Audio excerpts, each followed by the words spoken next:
Baik, sebelumnya Assalamualaikum warahmatullahi wabarakatuh. Perkenalkan kami dari kelompok 4. Di sini kami akan mempresentasikan hasil penelitian kualitatif kami yang berjudul Perilaku Konsumen Terhadap Kelangkaan Minyak Goreng di Kabupaten Jember. Untuk anggota dari kelompok 4, di sini saya sendiri, Nura Fideltiana, NIM 19131, dan rekan saya, Sherly Fitria Nur Andini, NIM 191023. Oke, jadi untuk latar belakang kenapa kami mengambil topik terkait perilaku konsumen terhadap kelangkaan minyak goreng di Kabupaten Jember, karena seperti yang kita ketahui bahwa beberapa bulan belakangan ini terjadi kelangkaan minyak goreng di Indonesia, salah satunya di Kabupaten Jember. Nah, untuk kelangkaan minyak goreng di Kabupaten Jember terjadi karena harga pada tanggal 19 Januari 2022, di sini pemerintah menetapkan sebesar 14.000 per liter. Nah, hal tersebut menyebabkan ketersediaan minyak goreng di Kabupaten Jember mengalami kelangkaan. Nah, hal ini juga didukung oleh Bambang Saputro selaku Kepala Disperindak Kabupaten Jember pada tahun 2021 menyatakan bahwa di Kabupaten Jember hanya tersedia 4 pasar saja yang menyediakan minyak goreng dari beberapa pasar yang tersedia di Jember. Kemudian hal ini juga disebabkan oleh terjadinya kenaikan harga CPO di pasar internasional. Nah, menurut Sandi pada tahun 2020 terjadinya kelangkaan minyak goreng ini disebabkan karena kenaikan harga CPO di pasar internasional yang mencapai hingga US dollar 1.340 per MT. Kemudian menurut Rosanto pada tahun 2022 sebagai pakar ekonomi dari Universitas Airlangga menyatakan bahwa kelangkaan minyak goreng tersebut menyebabkan beberapa dampak pada beberapa sektor, contohnya sektor rumah tangga, kemudian industri makanan, dan usaha-usaha yang menggunakan minyak goreng sebagai bahan bakunya. Selanjutnya, nah, kondisi tersebut diperparah dengan data berdasarkan BPS pada tahun 2020 yang menyatakan bahwa produksi minyak goreng ternyata mengalami penurunan sebesar 2.361 ton, sehingga hal tersebut menyebabkan supply CPO menjadi terbatas dan menimbulkan gangguan pada rantai distribusinya, yaitu pada salah satu hasil olahannya minyak goreng. Nah, padahal diketahui konsumsi minyak goreng menurut BPS meningkat pada tiap tahun untuk memenuhi kebutuhan sehari-hari, yakni pada tahun 2017 sampai 2019 mengalami peningkatan yang sangat signifikan. Nah, adanya penerapan kebijakan, kemudian adanya kondisi-kondisi yang mendukung tersebut menyebabkan kelangkaan minyak goreng, sehingga hal tersebut menyebabkan dampak dan perubahan perilaku pada konsumen. Oke, berdasarkan latar belakang tersebut, kita di sini dapat mengambil rumusan masalah. Yang pertama, bagaimana dampak dari kelangkaan minyak goreng terhadap konsumen di Kabupaten Jember, kemudian bagaimana perilaku konsumen terhadap kelangkaan minyak goreng di Kabupaten Jember. Untuk tujuannya sesuai dengan rumusan masalah, jadi yang pertama, untuk mengetahui dampak dari kelangkaan minyak goreng terhadap konsumen di Kabupaten Jember. Untuk tujuan kedua adalah untuk mengetahui perilaku konsumen terhadap kelangkaan minyak goreng di Kabupaten Jember. Untuk manfaatnya, kami di sini mengambil 3 manfaat. Yang pertama, bagi mahasiswa, diharapkan dari penelitian ini dapat dijadikan referensi dan bahan bacaan untuk menambah wawasan. Untuk konsumen, diharapkan penelitian ini dapat memberikan informasi terkait kelangkaan minyak goreng sehingga konsumen dapat bijak dan menyesuaikan perilakunya dalam mengonsumsi minyak goreng. Yang ketiga, manfaat bagi pemerintah, di mana penelitian ini diharapkan dapat digunakan sebagai bahan masukan dalam menyusun kebijakan dan mengevaluasi dampak akibat kelangkaan minyak goreng sehingga terjadinya kelangkaan tersebut tidak terulang kembali. Selanjutnya adalah bab 2 terkait dengan tinjauan pustaka. Yang pertama adalah penelitian terdahulu, jadi kami mengambil 3 penelitian terdahulu untuk mendukung penelitian kami. Yang pertama menurut Suma pada tahun 2020 yang berjudul Analisa Perilaku Konsumen Terhadap Penjualan Minyak Goreng di Pasar Simpang Limun di Kota Medan, di mana hasil dari penelitian ini didapatkan bahwa keterlibatan konsumen dalam pengambilan keputusan pembelian minyak goreng di pasar tradisional Simpang Limun tergolong tinggi. Nah, hal tersebut disebabkan karena konsumen melihat perbedaan merek minyak goreng yang ada di pasaran. Nah, perilaku konsumen minyak goreng di Simpang Limun memiliki tipe kompleks buying behavior yang Berarti perlu banyak pertimbangan dalam membeli minyak goreng. Selanjutnya adalah penelitian terdahulu menurut Nasution pada tahun 2021 yang berjudul Panik Buying Masyarakat Terhadap Kenaikan Harga dan Kelangkaan Minyak Goreng di Kota Medan Binai. Nah, dari penelitian tersebut didapatkan hasil bahwa minyak goreng mengalami kelangkaan dikarenakan masyarakat melakukan panik buying di saat pemerintah menetapkan harga minyak goreng secara nasional sebesar 14.000 per liter. Nah, harga tersebut mengakibatkan banyak masyarakat yang berbondong-bondong sehingga terjadinya kelangkaan sehingga publik ini memiliki persepsi tidak adanya kejelasan jaminan ketersediaan barang yang mereka butuhkan.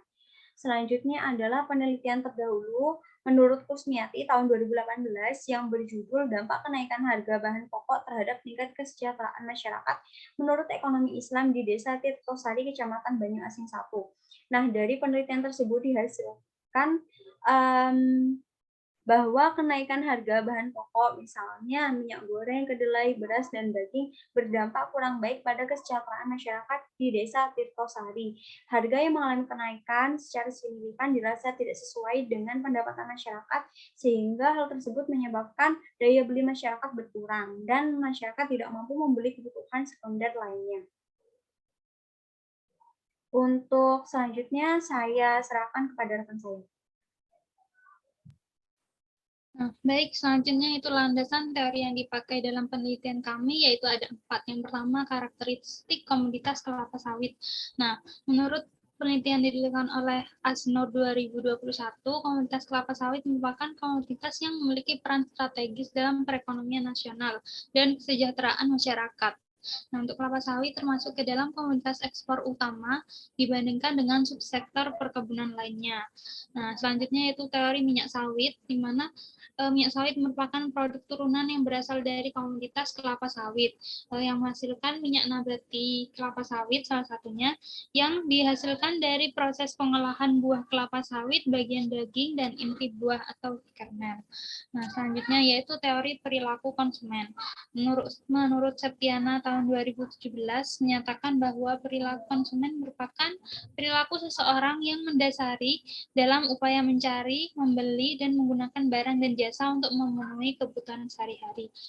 Selanjutnya yaitu teori Miles and Haberman. Menurut Hadi tahun 2021 dalam buku yang berjudul Penelitian Kualitatif, menjelaskan bahwa model Miles dan Haberman adalah aktivitas dalam analisis data kualitatif yang dilakukan secara interaktif dan berlangsung secara terus-menerus sampai tuntas pada setiap tingkatan penelitian hingga data yang didapat bersifat jenuh. Berikut merupakan gambaran dari teori Miles dan Haberman di mana terdapat tiga tahapan. Yang pertama yaitu pengumpulan data, lalu selanjutnya yaitu mereduksi data, lalu setelah didapatkan data reduksi data, data dilakukan display data atau penyajian data, dan yang terakhir yaitu kesimpulan, penarikan kesimpulan. Selanjutnya kerangka pemikiran. Nah, untuk kerangka pemikiran di sini fenomena yang kita ambil yaitu produksi minyak sawit pada tahun 2020 mengalami penurunan sebesar 2.361.100 ton hingga terjadi kenaikan harga CPO di pasar internasional. Lalu pemerintah menerapkan kebijakan satu harga pada 19 Januari 2022 yaitu harga minyak goreng per liternya sebesar Rp14.000.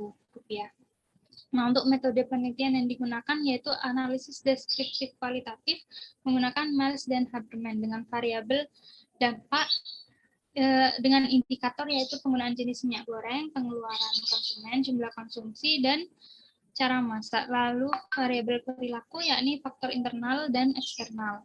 Nah, untuk rumusan masalah ada 2, yaitu bagaimana dampak dari kelangkaan minyak goreng terhadap konsumen di Kabupaten Jember.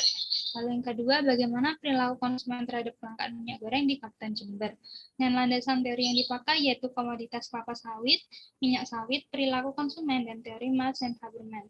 Dan penelitian terdahulu ada 3 dari komponen tersebut didapatkan hasil konsumen memiliki informasi dalam pengendalian kelangkaan minyak goreng. Selanjutnya bab 3 yaitu metodologi penelitian. Pertama, metode penentuan daerah. Kami menentukan dengan cara purposive method, yaitu penentuan daerah dilakukan secara sengaja di Kabupaten Jember dengan pertimbangan yaitu konsumsi per kapita minyak goreng cukup tinggi, sehingga permintaan minyak goreng tinggi pula. Nah, selanjutnya metode penelitian yang dipakai yaitu kualitatif deskriptif yang menggambarkan hasil penelitian menggunakan narasi dengan tujuan untuk memahami fenomena secara mendalam. Pendekatan penelitian yang kami lakukan yaitu fenomenologi, di mana fenomena yang diambil yaitu terkait dengan kelangkaan minyak goreng di Kabupaten Jember. Selanjutnya, metode penentuan informan menggunakan teknik convenience sampling atau sampel atas dasar kemudahan, yaitu teknik penentuan sampel berdasarkan kebetulan saja. Sampel yang kami gunakan berjumlah 5 orang dengan kriteria yaitu ibu rumah tangga dan pemilik usaha yang menggunakan minyak goreng, membeli minyak untuk dikonsumsi sendiri atau untuk kegiatan usaha, dan memiliki pendapatan di bawah atau di atas UMR Kabupaten Jember. Lalu selanjutnya metode pengumpulan data ada 2, yaitu wawancara dengan responden yang telah ditentukan tadi kriterianya. Untuk wawancara di sini yaitu kami mewawancarai konsumen dengan pertanyaan-pertanyaan terkait dengan dampak kelangkaan minyak goreng dan juga bagaimana perilaku konsumen tersebut menghadapi kelangkaan minyak goreng. Lalu selanjutnya studi literatur. Studi literatur didapatkan dari sumber-sumber bacaan yang didapat dari internet ataupun seperti buku, jurnal, berita ataupun dari BPS untuk data terkait dengan penggunaan minyak goreng, konsumsi minyak goreng. Selanjutnya yaitu prosedur penelitian. Di sini ada 3 tahap. Yang pertama, tahap persiapan. Untuk tahap pertama yaitu dilaksanakan dengan menyusun panduan wawancara terkait fenomena dan juga topik penelitian. Lalu tahap pelaksanaan yaitu pelaksanaan wawancara kepada key informant sesuai dengan panduan wawancara yang telah disiapkan yang bertujuan untuk menggali informasi. Lalu ketiga tahap pelaporan yaitu dilaksanakan penyusunan hasil dan pembahasan sesuai dengan hasil wawancara yang didapat dan juga didukung dengan studi literatur. Lalu selanjutnya metode analisis data. Analisis data yang di sini menggunakan analisis deskriptif kualitatif, yakni model Miles dan Haberman. Teknik analisis data Miles dan Haberman terdiri dari 3 komponen, yaitu reduksi data, penyajian data, dan verifikasi data. Menurut Rizali tahun 2018. Ya, nah, ini merupakan matriks dari analisis data yang mana yang pertama tujuan penelitian dampak kelangkaan minyak goreng dengan dampak dan parameter yang kita ambil yaitu yang pertama penggunaan jenis minyak goreng, pengeluaran rumah tangga, jumlah konsumsi, dan juga cara memasak. Lalu yang kedua, untuk mengetahui perilaku konsumen terhadap kelangkaan minyak goreng. Dengan variabel perilaku konsumen, parameternya yaitu faktor internal yang terdiri dari pengalaman, motivasi, dan juga persepsi. Lalu kedua, faktor eksternal yaitu sosial dan ekonomi.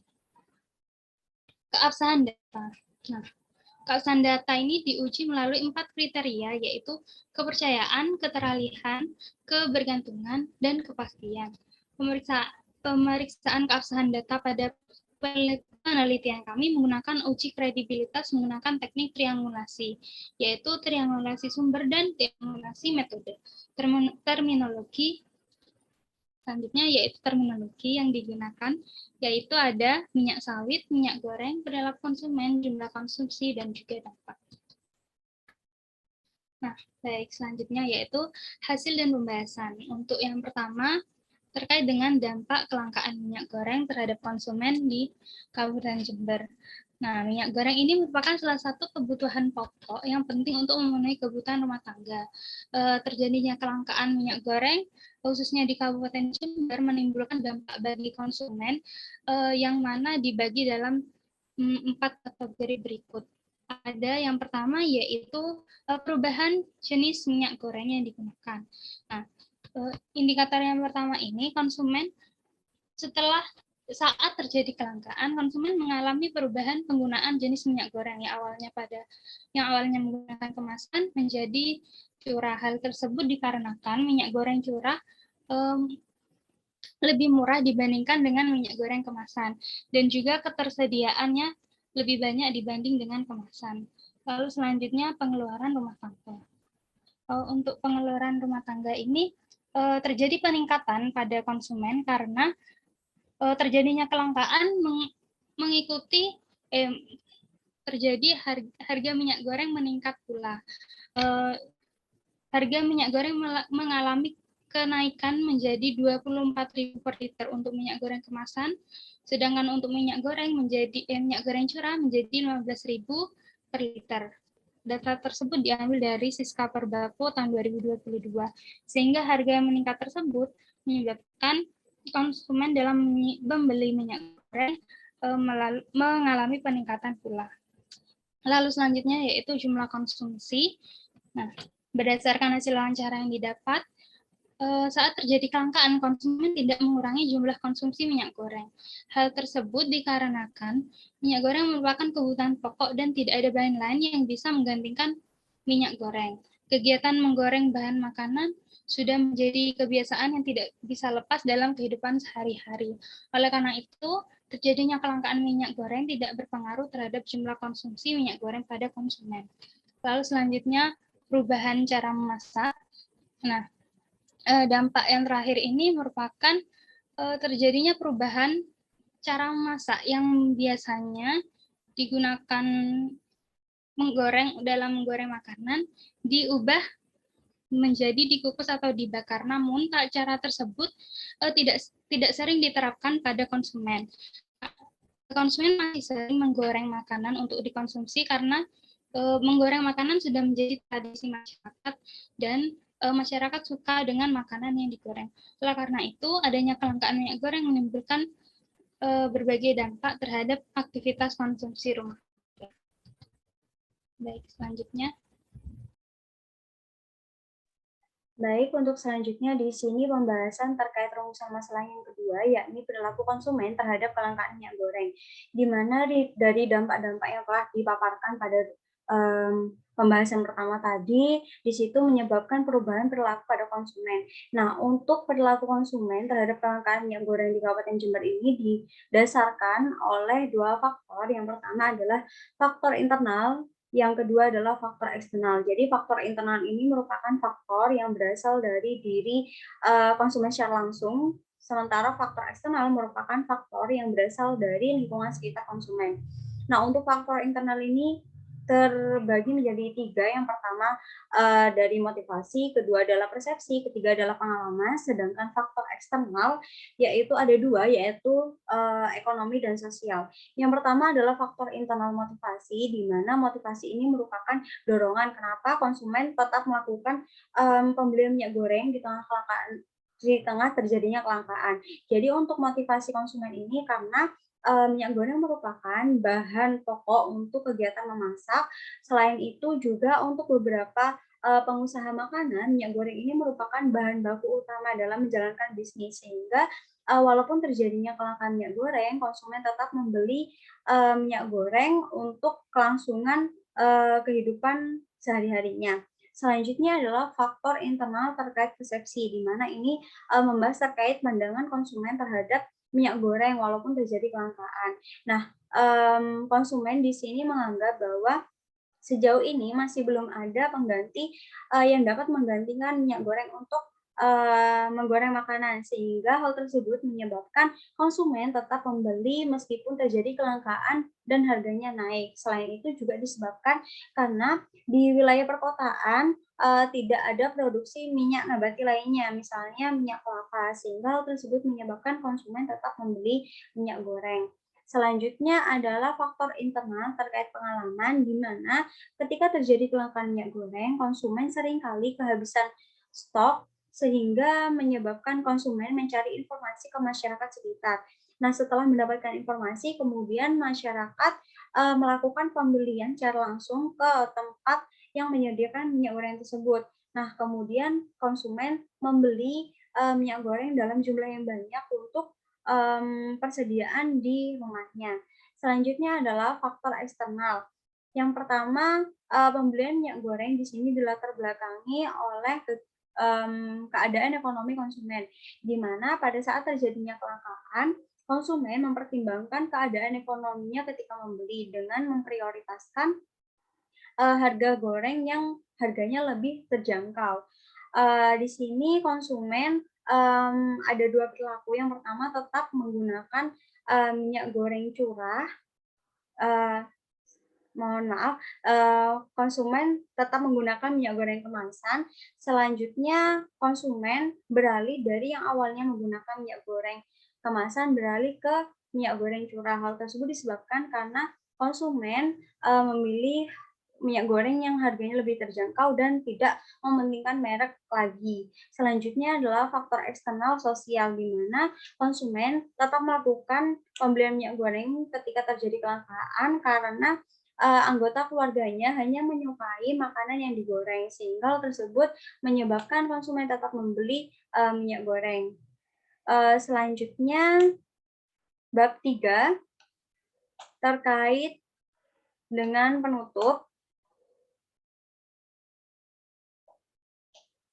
Oke, berdasarkan pembahasan dapat disimpulkan bahwa terjadinya kelangkaan minyak goreng menimbulkan dampak negatif bagi konsumen yang dapat mempengaruhi konsumsi rumah tangga, di mana dampak yang terjadi berkaitan dengan jenis minyak goreng yang digunakan menjadi berubah, kemudian pengeluaran rumah tangga yang semakin meningkat, jumlah konsumsi yang berkurang, dan perubahan cara memasak. Kelangkaan minyak goreng ini juga berdampak terhadap perilaku konsumen yang didasari oleh 2 faktor, yakni faktor internal dan faktor eksternal. Kalau faktor internal ini yang mempengaruhi antara lain dari motivasi, persepsi, dan pengalaman dari diri konsumen secara langsung. Kemudian faktor eksternal yang mempengaruhi yakni faktor sosial dan ekonomi. Baik, sekian presentasi dari kelompok kami. Kurang lebihnya mohon maaf. Wassalamualaikum warahmatullahi wabarakatuh.